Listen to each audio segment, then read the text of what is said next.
Assalamualaikum warahmatullahi wabarakatuh. Hai teman-teman, ketemu lagi dengan aku Dwi Kartika Sari dari Universitas Ahmad Dahlan dari Prodi Pendidikan Matematika. Di sini aku akan menjelaskan tentang desain faktorial. Langsung ke contoh soalnya ya.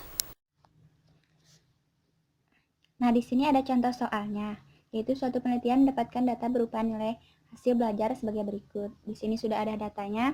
Di sini ada bloknya persepsi siswa, yaitu rendah, sedang, dan tinggi. Dan perlakuannya itu ada keaktifan belajar, aktif dan tidak aktif. Yang ditanyakan di sini, misalkan mu A-nya menyatakan min nilai siswa yang aktif, dan mu TA-nya menyatakan min nilai siswa yang tidak aktif. Pada taraf keberartian alfa 0,01. Ujilah hipotesis berikut. H0 mu A sama dengan mu TA. Sedangkan H1-nya mu A tidak sama dengan mu TA. Hal pertama yang harus dilakukan adalah menjumlahkan data dari tiap-tiap kotak. Untuk yang pertama, kita jumlahkan terlebih dahulu untuk keaktifan belajar aktif dan persepsi siswa rendah. Kita dapatkan jumlahnya 120. Untuk aktif dan sedang, kita dapatkan jumlahnya 190. Untuk aktif dan tinggi, kita dapatkan 210. Untuk tidak aktif dan rendah, kita dapatkan jumlahnya 170. Sedangkan untuk tidak aktif dan sedang, kita dapatkan jumlahnya 200. Dan untuk tidak aktif dan tinggi, kita dapatkan 200. Setelah kita menjumlahkan data dari tiap kotaknya, kita jumlahkan jumlah dari tiap-tiap kotaknya tadi per baris. Jadi kita jumlahkan dari aktif rendah tadi kita dapatkan 170, dari aktif ke sedang kita dapatkan 190, dari aktif ke tinggi kita dapatkan 210. Nah, itu jumlah dari baris aktif itu kita jumlahkan. Jadi hasilnya adalah 570. Sedangkan untuk yang tidak aktif kita jumlahkan juga, yaitu 170 ditambah 200 ditambah 200. Berarti 570. Setelah kita menjumlahkan tiap barisnya, sekarang kita jumlahkan tiap kolomnya, yaitu dari kolom rendah kita jumlahkan 170 ditambah 170. Hasilnya adalah 340. Untuk sedang 190 ditambah 200 didapatkan 390.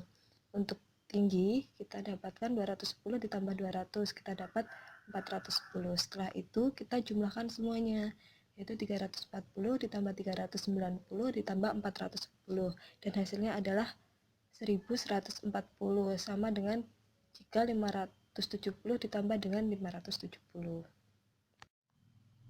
Setelah kita menjumlahkan masing-masing kotak, masing-masing baris, dan masing-masing kolom, selanjutnya kita cari JKT, JKA, JKB, JKAB, dan JKG. Rumus JKT, JKA, JKB, JKAB, dan JKG dapat dilihat sebagai berikut. T bintang-bintang-bintang kuadrat itu adalah jumlah seluruh datanya. A adalah keaktifan belajar, B adalah persepsi siswa, dan N adalah banyaknya data tiap kotak. Nah, sekarang kita cari JKT-nya terlebih dahulu. Dari data yang tadi, kita kuadratkan semua datanya dan kita jumlahkan. Kemudian dikurangi dengan jumlah datanya dibagi dengan 3 kali 2 kali 4. Jadi nanti hasilnya 63.200 dikurangi 54.150 dan hasilnya adalah 9.050. Setelah kita mencari JKT, selanjutnya kita akan mencari JKA. Yang rumusnya dapat dilihat seperti itu. 1/Bn untuk sigma TI bintang-bintang kuadrat dikurangi T bintang-bintang kuadrat dibagi ABN. TI bintang-bintang kuadrat itu adalah jumlah dari tiap barisnya tadi. Jadi 570 kuadrat ditambah 570 kuadrat dibagi B. B itu adalah persepsi siswa. Persepsi siswanya tadi ada 3, yaitu rendah, sedang, dan tinggi. Jadi ada 3. Jadi B itu sama dengan 3, N itu sama dengan 4. Jadi 570 kuadrat ditambah 570 kuadrat dibagi 3 kali 4 dikurangi banyaknya jumlah data dikuadratkan dibagi A itu adalah keaktifan belajar, tadi A2 yaitu aktif dan tidak aktif. Jadi jumlah datanya dikuadratkan dibagi 3 kali 2 kali 4 yang hasilnya 54.150 dikurangi 54.150 yang hasilnya adalah 0.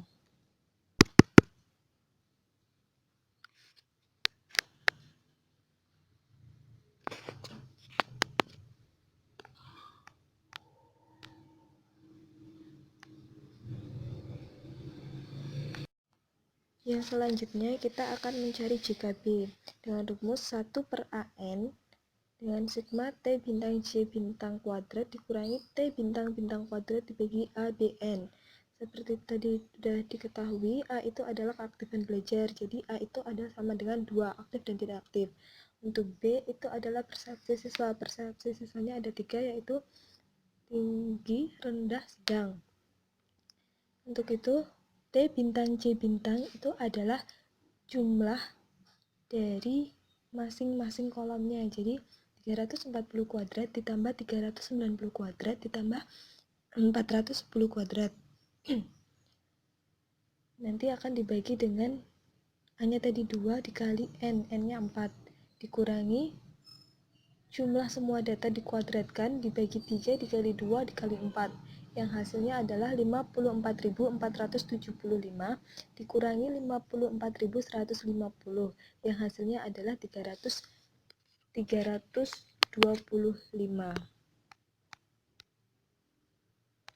Nah, selanjutnya kita akan mencari JKAB. Jadi dengan rumus seperti itu. Untuk TIJ bintang kuadrat adalah jumlah masing-masing dari kotaknya. Jadi ada 170, 190, 210, 170, 200, dan 200. Itu kita kuadratkan, masing-masing dikuadratkan dan kita jumlahkan. Terus nanti dikurangi dengan JKA. JKA-nya tadi kita sudah hitung, hasilnya 0. Dikurangi dengan JKB. JKB-nya juga sudah kita hitung, yaitu 325. Dikurangi sama seperti yang tadi, dikurangi dengan jumlah semua datanya kita kuadratkan dibagi 3 dikali 2 dikali 4. Jadi hasilnya adalah 54.500 dikurangi 0 dikurangi 325 dikurangi 54.150. Jadi hasilnya adalah 20. Setelah kita mencari JKT, JKA, JKB, dan JKAB, yang terakhir yang kita cari adalah JKG. JKG adalah JKT dikurangi JKA, dikurangi JKB, dan dikurangi dengan JKAB, yaitu 9.050 dikurangi 0 dikurangi 325 dikurangi 25, yaitu 8.700.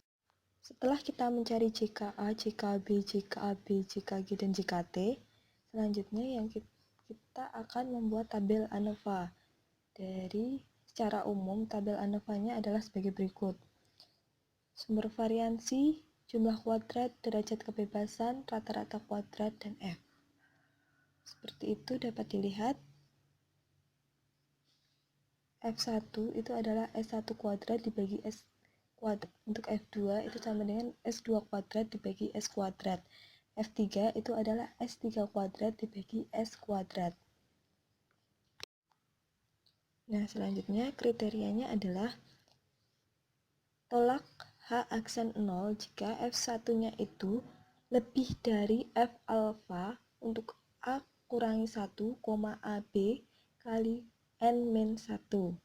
Yang kedua adalah tolak H double aksen jika F2 lebih dari F alfa untuk B dikurangi 1, AB N-1.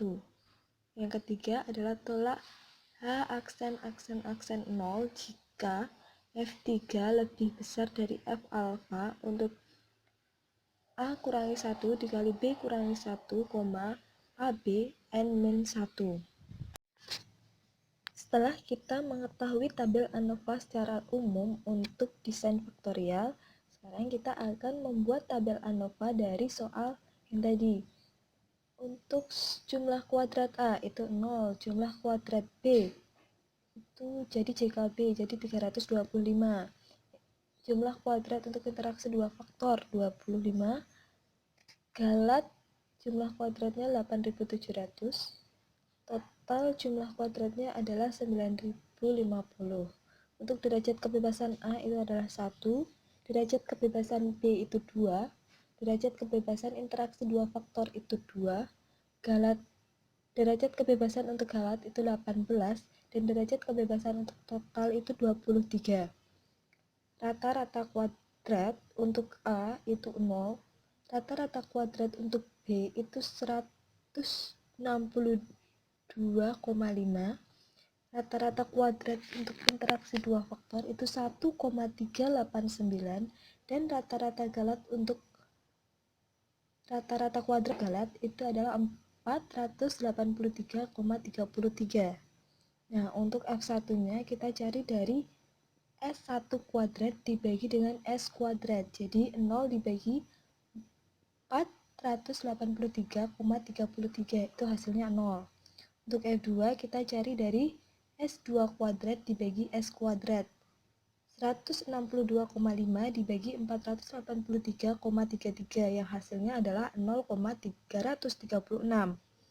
Untuk F3-nya kita cari dari S3 kuadrat dibagi dengan S kuadrat. Jadi 1,389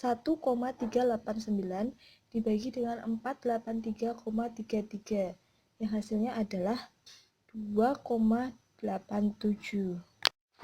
Nah, setelah kita mencari F1, F2, dan F3, pada taraf signifikasi alfa 0,01 dari tabel kita peroleh bahwa F0,01 untuk 1,18 itu adalah 8,29. Untuk F0,01 2,18 itu adalah 6,01. Untuk F0,01 2,18 itu pada tabel adalah 6,01. Karena tadi F1-nya kita dapatkan 0, maka F1 itu kan kurang dari F0,0 untuk 1,8. Untuk F2 kita dapatkan 0,3036 dan itu juga kurang dari F0,01 dari 2,18. Untuk F3 kita dapatkan 2,87 dan itu juga kurang dari F0,0 2,8. 18 maksudnya. Kemudian dari kesimpulan tersebut, maka karena F1 kurang dari F alfa, F2 kurang dari F alfa, F3 juga kurang dari F alfa, maka HN0-nya diterima. Kesimpulannya, min nilai siswa yang aktif dan min siswa yang tidak aktif adalah sama atau tidak ada perbedaan. Udah, itu tadi contoh soal untuk desain faktorial. Semoga bermanfaat buat teman-teman semuanya. Wassalamualaikum warahmatullahi wabarakatuh.